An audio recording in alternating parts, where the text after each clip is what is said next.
বাংলাদেশের বিশ্বলক্ষ্মী নাটক জেলা প্রতিনিধি শহরে আলোচনা সভা সোহেল ভাইকে আসার জন্য বিশেষভাবে অনুরোধ করছি। সোহেল ভাই কথা বলি বা সবাইকে স্বাগত। প্রতিনিধি সভা হবে, এই সভার যদি আপনি কোন সময় বলেন পবিত্র কোরআন থেকে তেলাওয়াত করার জন্য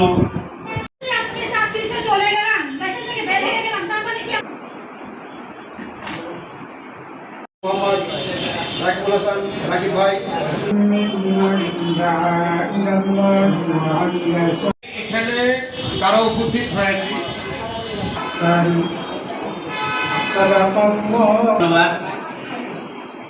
পবিত্র কোরআন দেখি যে আমার থেকেও অনেক বয়স্ক মানুষ এখানে আছে।